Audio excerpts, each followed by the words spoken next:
Doctor हैं, हमको क्या जरूरत है? तुम कल कुछ बन जाओगे तो बोलोगे हमको नेट करने की क्या जरूरत है, हमको फलाना चीज़ है, हमको वकील हमको नेट करने का क्या जरूरत है। लेकिन जब हम नृत्य करते हैं, सीखते हैं, साधना करते हैं, तो जिस फील्ड में हम काम करते हैं वो हम अच्छे से करते हैं। समझ में आया?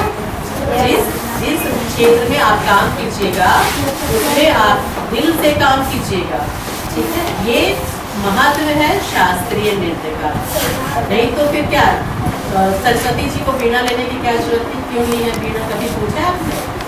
कभी मैम लोग से क्वेश्चन करिए कि मैम ये बताइए यहाँ सरस्वती जी का फोटो है कि नहीं? हाँ देखिए, आप सरस्वती जी को देख रही हैं, रोज क्लास में आती है, रोज जाती है, टिफिन करती है, खाना खाती है, खेलती कूदती, लेकिन कभी सरस्वती जी वीणा क्यों करती? कभी आपने मैम से पूछा कि नहीं पूछा? नहीं पूछा। आप लोग बताइए। तो उनको वीणा पकड़ने की क्या जरूरत थी? वो तो सरस्वती है। कृष्ण को बांसुरी पकड़ने की क्या जरूरत है? वो तो कृष्ण है। संगीत और नृत्य में एक बहुत बड़ा पावर होता है। उस पावर से हम कुछ भी कर सकते हैं, हासिल कर सकते हैं। अगर आप पढ़ाई कर रही हैं और आप संगीत और नृत्य कर रही हैं तो आपको पढ़ने की शक्ति आएगी, आपको सोचने की शक्ति आएगी और आप एक संस्कारवान छात्र बनेंगे। समझ में आया? वो हमारे अंदर संस्कार। बहुत धीरे नहीं तो मीडियम, न जल्दी न कम, बीच में लेते हो। तो बीच में जो चीज होता है बैलेंस होता है ना, हाँ, तो उसको क्या बोलते हैं? उसको बोलते हैं लय। लय जो हमारे संगीत में होता है, इसी लय में हम सांस लेते हैं। और जब हम बीमार पड़ते हैं, हार्ट अटैक होने लगता है तो क्या हो जाता है? जल्दी जल्दी सांस ऊपर नीचे होने लगता है। और जब ऊपर नीचे होता है, धरती भी ऊपर नीचे होती है तो क्या बोलते हैं उसको? भूकंप, प्रलय। क्या बोलते हैं? तो जो लय से बाहर चला गया उसको क्या हो गया? प्रलय। तो लय कहाँ है? हमारे संगीत में लय। समझ में आया? ये महत्व है कि हम लय में अपने जीवन को रखेंगे। और जहाँ लय लाने के लिए मैम तुम लोग को डांटती भी है, बाहर नहीं जाओ, लय में रहो, मतलब अनुशासन में रहो। हमारा सांस भी अनुशासन में होता है। अगर ये अनुशासन से बाहर जाएगा तो क्या हो जाएगा? डॉक्टर क्या अभी कोई बच्चा या हम जल्दी सांस ले ही नहीं रहे तो सब लोग घबरा जाएगा, अरे इसको हॉस्पिटल में जरूर कुछ गड़बड़ी हुआ, इसका हार्ट चेक कराओ, जरूर कुछ इसके कुछ हो रहा है, डॉक्टर साहब देखिए इसका सांस देखिए जरूर कैसा चल रहा है। तो ये लय हमारे संगीत में कहाँ है? संगीत में, शास्त्रीय नृत्य में। तो हमको ये अनुशासन सिखाती है। क्या सिखाती है? तो एक महत्व ये है कि शास्त्रीय नृत्य हमको अनुशासन सिखाती है।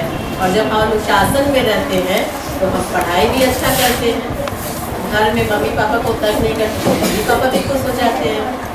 पढ़ रहे हैं और जाके भागे खेल ले, कुछ बदमाशी की तो मम्मी भी पीछे से आती है ना, बैठ के पढ़ो, खाना खाओ समय पे सो।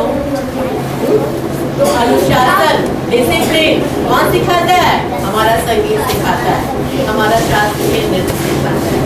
तो शास्त्रीय नृत्य और संगीत भारतीय संस्कृति का एक हिस्सा है और भारत की हर चीज हमें अच्छी चीज देती है, हमें अच्छा ज्ञान देता है। इसलिए हमको शास्त्रीय नृत्य का ज्ञान होना चाहिए। जरूरी नहीं है कि हम उसमें बहुत आगे जाके हमेशा सवाल कोई करता है कि हम इसको सीख के क्या करेंगे, हमको कौन सा नर्तकी बनना, हमको कौन सा पैसा कमाना है। हमको पैसा नहीं कमाना है, लेकिन हमको अपना जीवन सुधारना है। ठीक है, हम अपना जीवन सुधारेंगे ना। पैसा कमाने वाला तो अमेरिका जाकर के पैकेट बंद खाना खा के अपना सेहत खराब करता है, पर हम भारत में तो अपना अच्छा खाना खाते हैं। तो ये नहीं, इसलिए शास्त्रीय नृत्य का बहुत महत्वपूर्ण है। और आप अपने जीवन में भी शास्त्रीय नृत्य करते हैं, नहीं करते हैं? मैं बताऊं आपको, आप जीवन में शास्त्रीय नृत्य करते हैं कि नहीं करते हैं? करते हैं ना? कैसे करते हैं?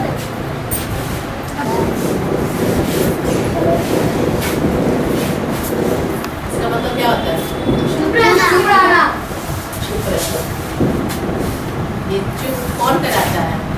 मैम अभी तो लैब हो गया ना, अनुशासन में रखने की मैम चुप कराती है।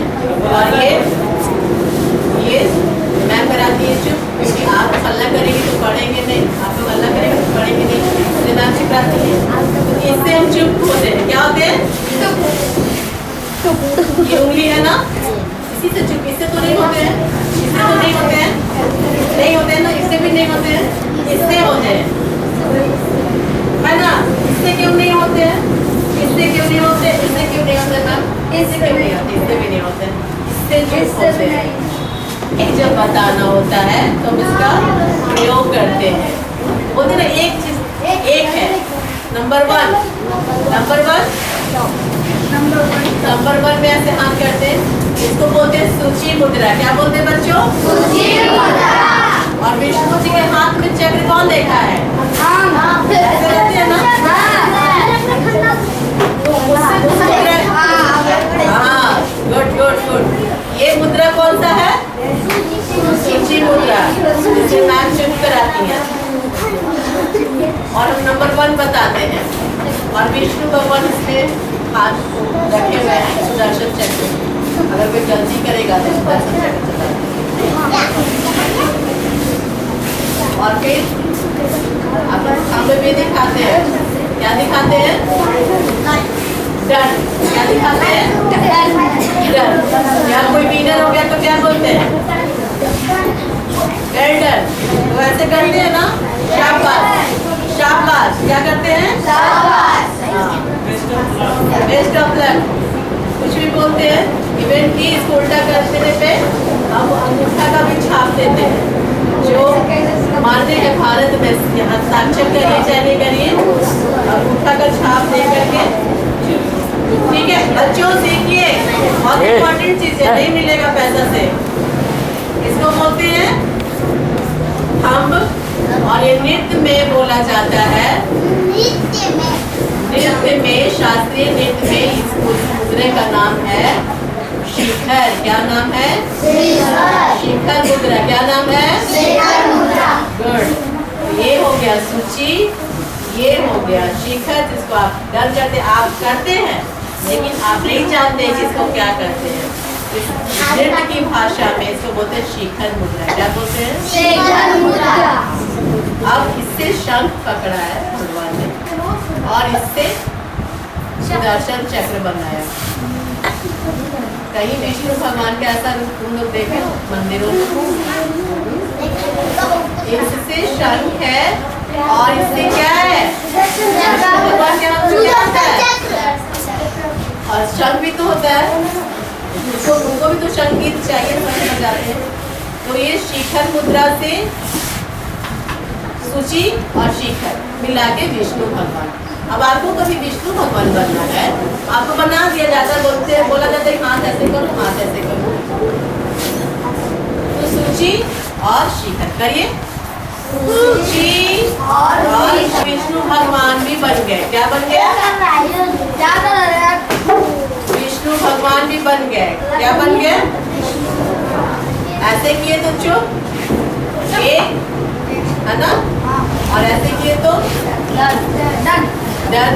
डन भी करना है, और शंख भी बजाना है, ठीक है, और विष्णु भगवान भी बना देना है।